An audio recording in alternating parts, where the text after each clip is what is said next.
Welcome to Talking Industrial Automation, a podcast where you get to know the people who make modern industrial automation possible. You'll get to hear from CSIA system integrators and industry partners to get a better understanding of how they help their clients solve process challenges and how they earn success in their careers. Along the way, we'll touch on system integration best practices, technology, trends, and challenges.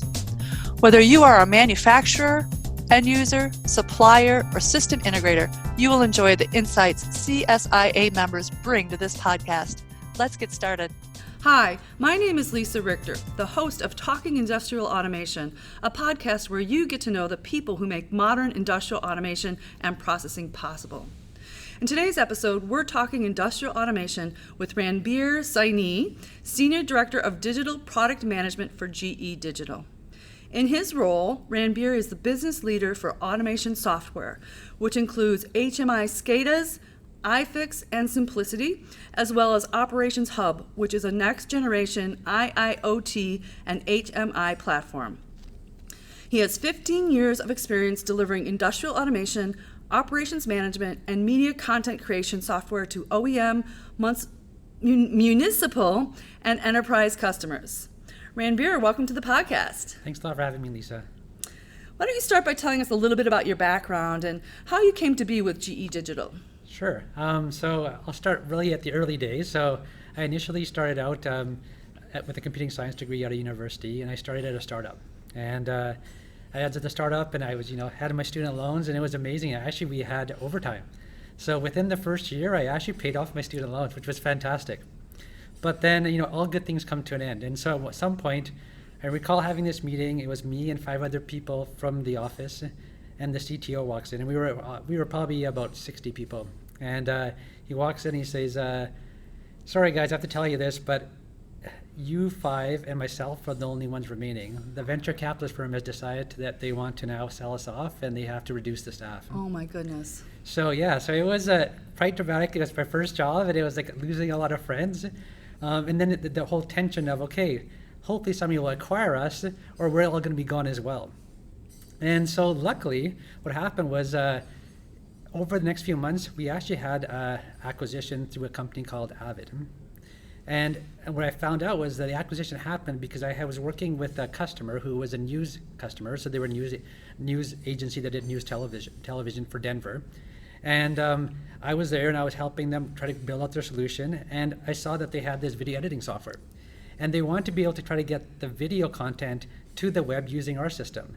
And it was not an easy way to do it. So what I did is I created this really, really simple application, which was just a couple of command lines in a day to actually push content from the video editing system into our publishing system to the web.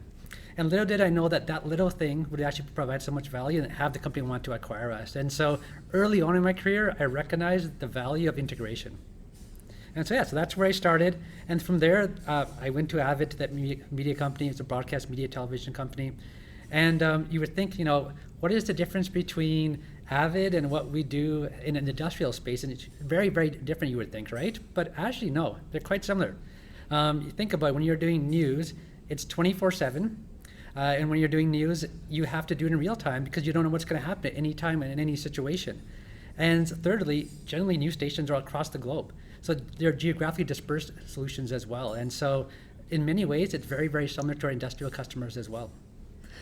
What problems and challenges are you seeing as top of mind for industrial customers? That's a great question as well. And I think there's kind of 2 ways to think about that. There's first kind of the table stakes for the customer. When I say table stakes, it comes down to things like customers expect the products to be supported, stable, and secure. That's essential, right? Because in our space, they have to be secure and stable. And then beyond that, they also want to make sure that their investment in wherever you're building for them or the software will last over time, because it's very costly again to replace or rip them out. And so they want it to last for multiple years. But beyond that, as we progress into the future, they're really looking at how can they reduce their total cost of ownership. And secondarily, they're looking at how can I actually increase my revenue, right? So they want to have greater productivity, greater efficiency to increase their margins.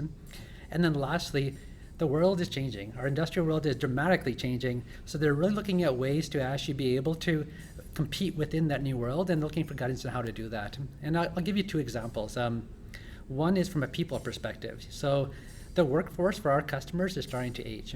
And so as the customer's workforce is aging, they need to hire new inexperienced users. And so the question is, how can they actually get them up to speed quickly and stop them from making errors, right? That could actually hurt the plant or the facility. And secondarily, if you look at it from a manufacturing perspective and a retail perspective, the way people are purchasing now have changed. In many cases now, people want things that are more customized. They want to have, and there's kind of demand generation through scarcity. And by doing that, what's happening now is manufacturers have to do shorter runs of manufacturing of equipment, or not equipment, sorry, of product. And so because of those situations, they need more adaptable, configurable solutions so they can do that quickly and change and reconfigure those solutions over time. So one of the big industry changes I hear a lot about right now is the industrial Internet of Things and digital transformation. Can you talk a bit about that and what it means to customers? Sure. So when it comes to digital transformation IoT, there's a lot discussed about what it can do and how it can do it for you really, really quickly. But that's not really reality, right? It's not a light switch. You can't just plug in a bunch of software and automatically get these optimizations to increase your productivity and efficiencies. It really takes time.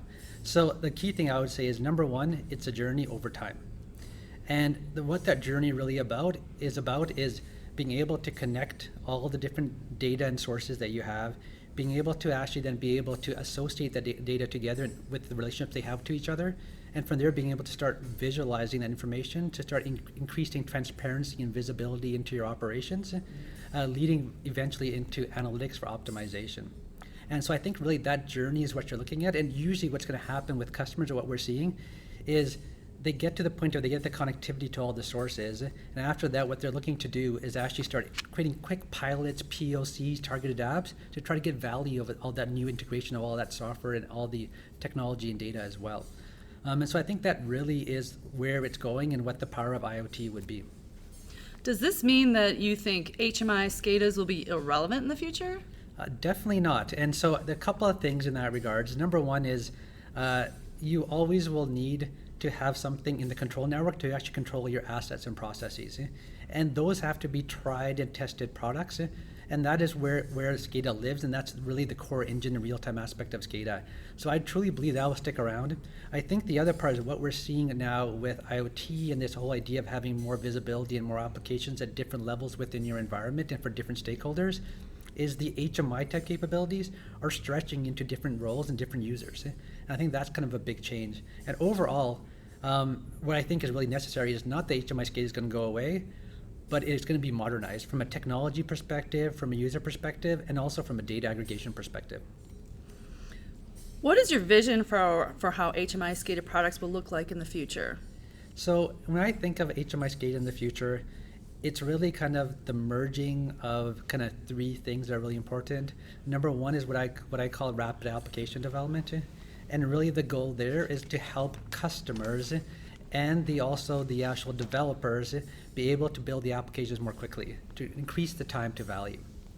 And so I think a great way to think about that is if you think about smart homes. When you have a smart home, the idea is I get a new smart bulb, I plug it in, I should be able to go to my phone, I will see it on the smart home hub, and I'll be able to change it so I have it so it actually, maybe the light turns on at 6 p.m., it turns off at 11 p.m. So now imagine that you're actually a manufacturer or some plant manager and you have a new piece of equipment. And you get the piece of equipment, it's like plug and play. You add it into your environment, all of a sudden now it's discovered automatically with a global discovery service. And once it's discovered now, as an integrator, you can see it within a rapid application development tool that's web-based. You're able to actually now add it to the existing application HMI, just doing drag and drop and quickly creating the application, and voila, now you actually have the ability to add that to your environment and start using it. I think other parts of that are, so that's kind of one key theme. The second theme, what we always talk about, is intelligent user interface. And when I say that is, traditionally what we have today is what is called an HMI, a human machine interface. And I believe over time, that's going to become more and more intelligent. And really the goal there is to provide more clarity and meaning with the appropriate context to users. And I think that's really, really essential in where we're going to go as an industry and from HMI SCADA perspective. And again, I would use an example. So think of an operator today. An an operator today, like say they're somewhere further upstream in some type of assembly line. And all of a sudden they're looking at their screen and they get a flood of alarms. And all of a sudden their screen is full of all these alarms, some issue is going on, and they need to figure out what asset to look at, what context to look at to figure out what's going on. And then imagine now in the future, instead of doing that, that same operator looks at that screen and the intelligent user interface will actually say, hey, we believe the root cause of that is this downward piece of equipment that's further down in the line that's actually causing this domino effect of alarms to happen. And so it tells you what the issue is and which asset it is, but also we can resolve the issue by changing the alarm limit, for example, in that piece of asset. So automatically it does it for you. So that prescriptive aspect of intelligence, I really believe is the future for the second kind of key theme. And lastly, to create the reality of that, it's really leveraging technologies from IoT perspective. So one is like that journey I mentioned, but I think the other key thing is there's a lot of new technology we can leverage to make this actually in a reality. How do standards work into this? So standards are critical in this regards. And really one thing I would say about standards, I really believe the future has to be an open ecosystem. And when I say open ecosystem, I do not mean a GE digital open ecosystem. I mean an open ecosystem for the customer and for their environment.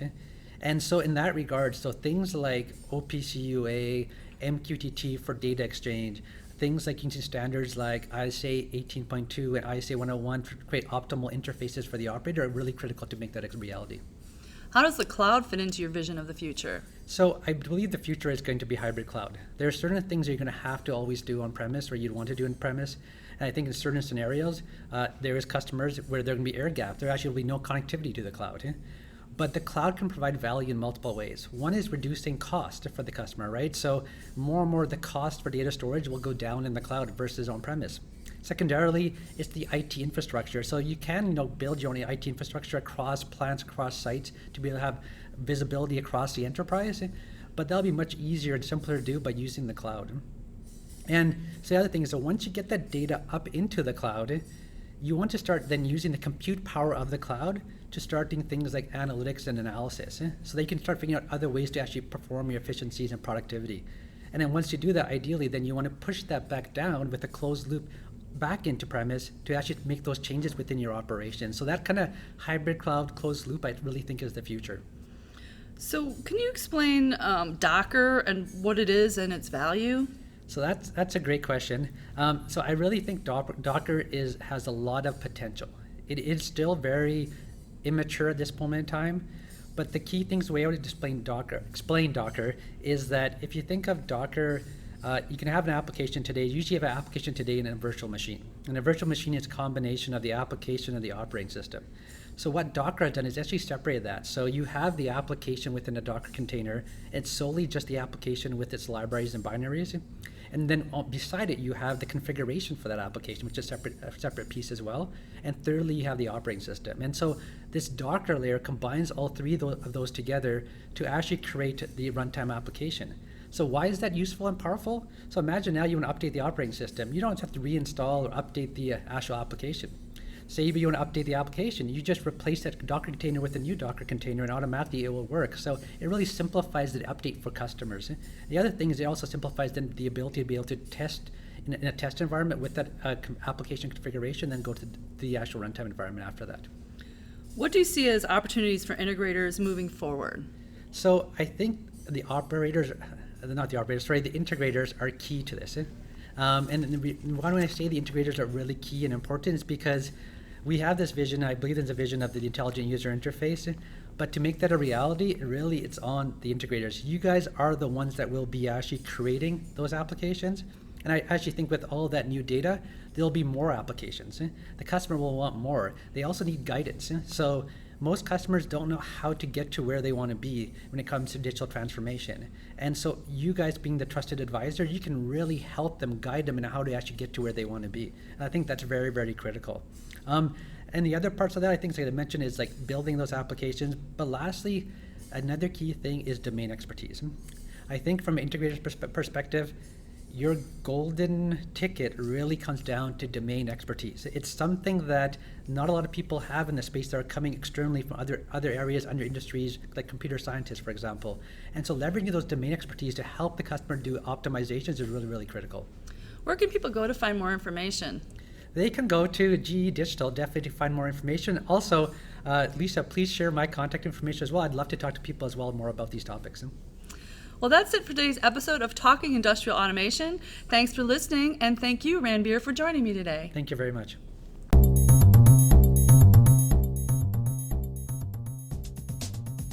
If you enjoy this podcast, please subscribe in iTunes, Stitcher, Google Play, or wherever you listen to podcasts. You can also help others find us by sharing your favorite episodes with colleagues.